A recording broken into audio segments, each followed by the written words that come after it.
선거 전략은 네 가지거든요. 우리에 대한 지지를 강화할 거냐, 우리에 대한 반대를 약화시킬 거냐, 상대에 대한 반대를 강화할 거냐, 상대에 대한 지지를 약화시킬 거냐. 이 네 가지를 가지고 하는 거예요. 근데 윤 대통령은 지금까지 계속한 게 뭐냐면 대통령 되고 나서 우리에 대한 지지 강화예요. 근데 우리에 대한 지지 강화를 할 필요가 없다니까. 그 뭐 자유가 중요하다, 이념이 중요하다, 뭐 홍범도 그 사람들은 이미 찍기로 결심돼 있고 찍을 사람들이에요. 그런 말 그러니까 안 해도. 트럼프 대통령이 미국 대통령 선거하는데 텍사스에 가서 선거운동을 계속 하고 있는 거예요. 딴 데 안 가고. 그거 왜 갑니까? 텍사스는 어차피 공화당인데. 조 바이든은 캘리포니아 가서 하고 있는 거예요. 계속 거기서. 캘리포니아가 뒤집어집니까? 텍사스가 뒤집어집니까? 당연히 스윙 스테이트에 가서 해야 될 거 아닙니까? 자기 텃밭에서 할 필요가 없는데. 아니, 근데 윤 대통령의 선거 전략은 이제 그것이 잘못된 겁니다. 그럼 한동훈 위원장은 또 뭘 잘못했냐? 윤 대통령이 우리에 대한 지지 강화만 계속했다면 한동훈 위원장은 상대에 대한 반대 강화만 계속 외치고 있는 겁니다. 저 운동권 청산에다 저건 중대 범죄자들이고 그걸 안 된다니까요. 그러면 여당의 선거 전략가라면 제가 아까 물었으니까 저는 우리에 대한 지지 강화나 또 민주당에 대한 반대 강화가 아니라 국민의힘과 윤석열 대통령 정권에 대한 반대를 약화시키는 전략을 썼어야 되는 겁니다. 반대를 중도층이. 그러면 그 몇 가지가 있어요. 첫째, 대통령은 정책 태도를 바꿔야 되는 겁니다.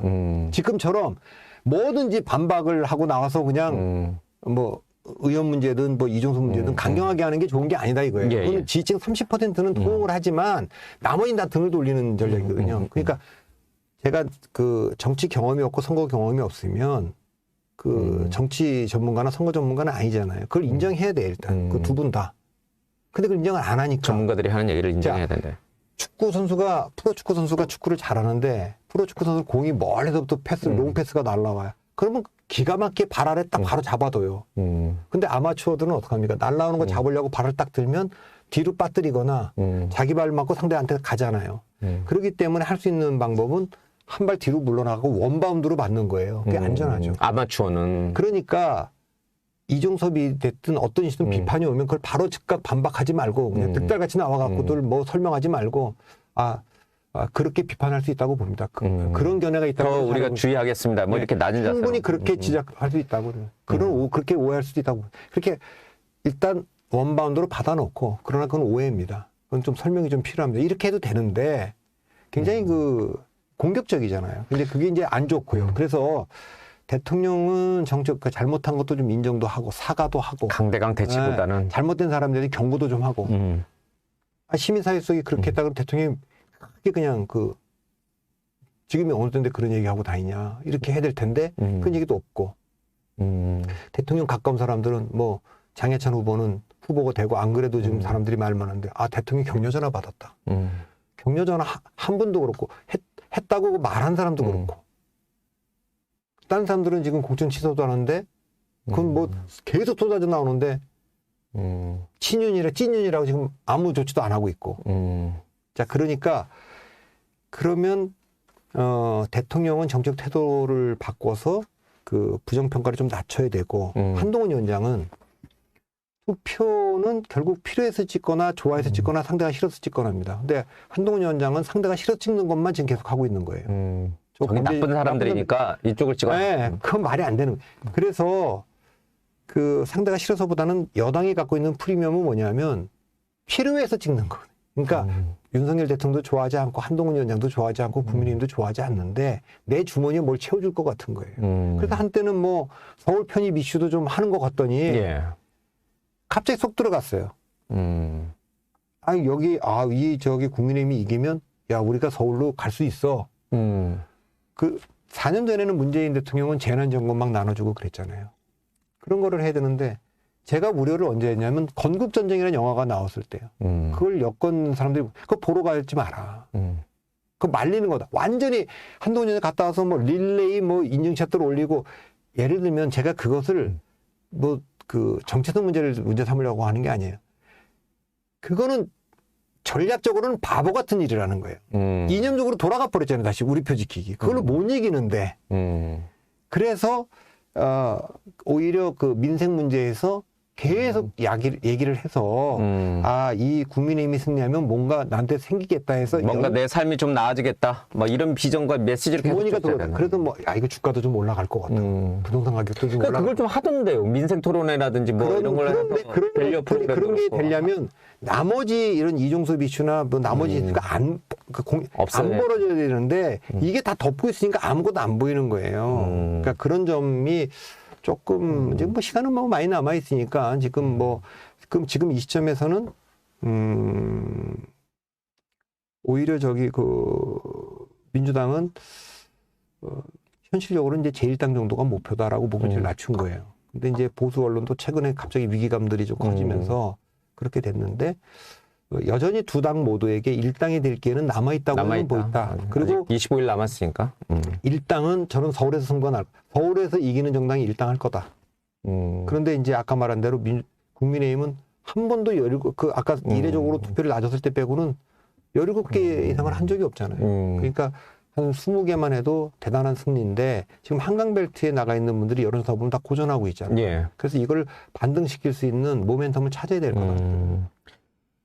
지금 이 정권 심판론이 다시 이 구도상, 그러니까 뭐 프레임 전쟁이라고도 일부 언론은 얘기합니다만 구도상 이 정권을 지지해야 된다는 이 정권의 안정을 좀 더 강화해야 된다라는 여론보다 좀 높다고 봐야 되는 거잖아요. 많이 높다고 봐요. 많이 높다. 이게 30% 후반에서 40% 정도까지 남짓이고 부정평가는 50이 넘는데 그러니까 야당 찍겠다는 게 지금 50이 넘어가 있지 않습니까? 그런데 그러면 녹색정의당이라든가 또 뭐 개혁신당이라든가 여기가 그 조국혁신당이 지역구를 내고 포션이 많아서 여기가 표가 제3당이 좀 뺏어가면 그러면 이게 왜냐하면 여당을 찍겠다는 여당은 국민의힘 하나니까 그게 37이든 38이든 다 온전히 거기 찍는 거 아닙니까? 근데 나머지 갭만큼을 투표에서 빠지거나 아니면 다른 정당을 찍어줘야 되는데 지금 제3지대라고 하는 데가 사실상 없거든요 지금. 그렇죠. 정의당이 뭐 나와서 지금 후보 옛날 같은 위상이 아니잖아요. 조국혁신당은 사실상 비례정당 하겠다는 거잖아요.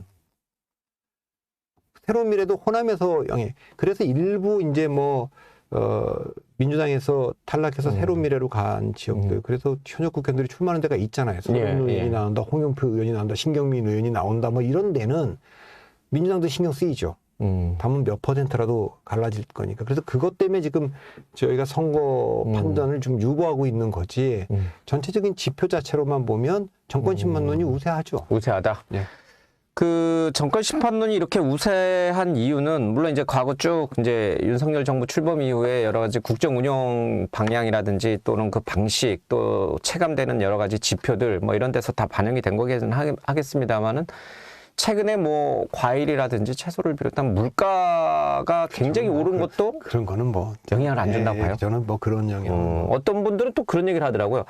이 대통령이 선거 전략상 뭔가 이 민생에서 이게 체감될 수 있는 정책적인 어떤 뭔가를 좀 줘야 된다. 이제 4년 전에 아까 말씀하신 대로 이제 문재인 대통령, 문재인 정부가 이제 코로나 때문에 재난지원금 준 것처럼 그런 뭔가 변화를 주는 것이 정책적 변화 이게 좀 필요하다 이런 얘기를 좀 하시는 분들도 있더라고요. 물가가 이제 많이 오르고 그래서 그런 건 이미지는 있을 거예요. 그러니까 대통령이 도대체 이 문제의 심각성을 아냐. 물가의 심각성? 네, 심각성. 서민 물가의 심각성을. 그리고 특단의 조치를 취한다는 뭐 그런 메시지가 잘 안 나오잖아요. 지금. 예.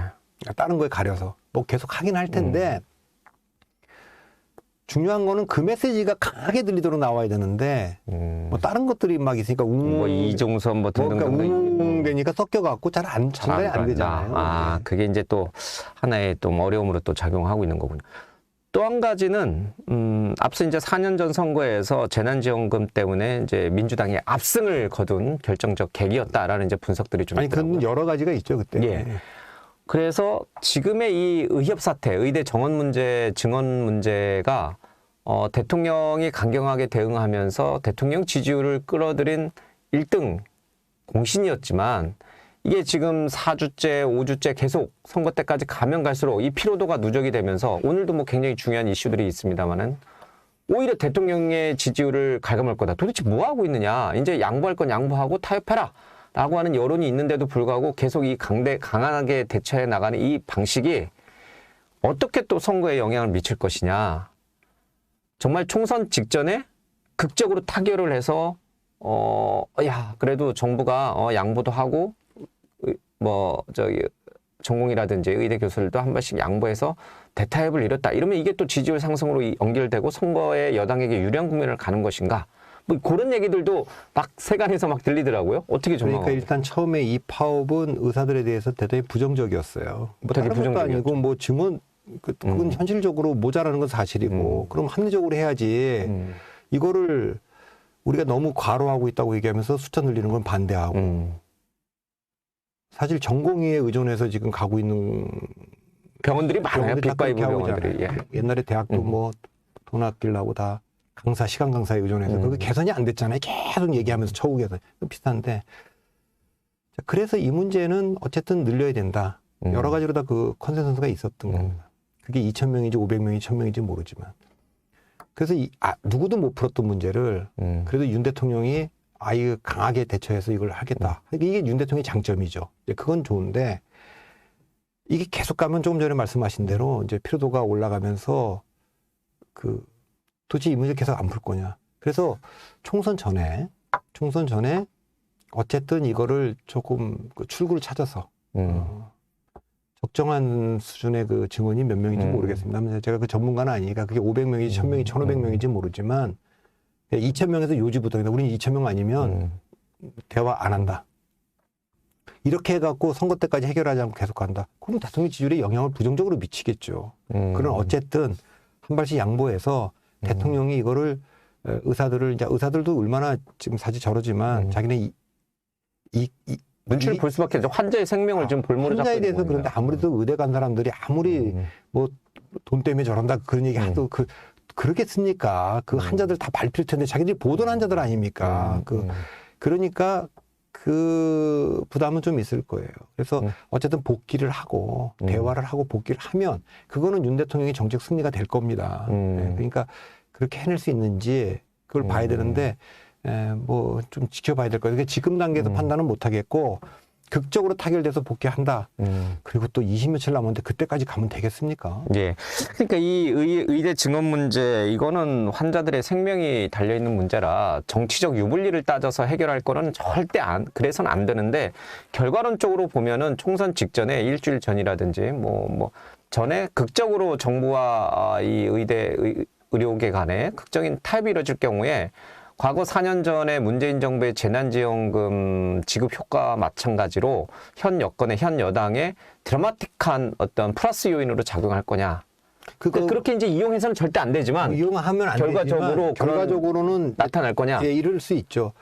의대 정원 문제는 누구도 못 풀었는데 대통령이 했다. 예, 오히려 옛날에 의대 정원 한번 줄였지 않습니까? 문재인 정부에서 하려다가 실패했죠. 자, 그렇게 해서 이거를 하고 그리고 실제로 이제 뭐 1,000명이 되든 얼마가 돼도 대통령과 정부의 목표 양보했다고 볼 사람은 아무도 없을 거예요. 처음부터 한 1,000명쯤 하려고 그랬는데 그걸 끌어내기 위해서 전략적으로 한 2,000명쯤 했다. 이렇게 해석될 가능성도 상당히 있고 그렇기 때문에 저는 이제 명백하게 윤석열 대통령의 정책 승리로 갈수 될 있다. 거다. 예. 그래서 그 점은 그러면 요 유사한 문제 예. 앞으로도 이익 집단들하고의 충돌에서 싸워야 될 문제가 지금 한두 가지가 아니지 않습니까? 예. 그럼 윤 대통령은 이제 앞으로도 이런 식으로 강경하게 하겠구나라는 거를 보여주면 이제 그거는 이제 도움이 좀 되겠어요.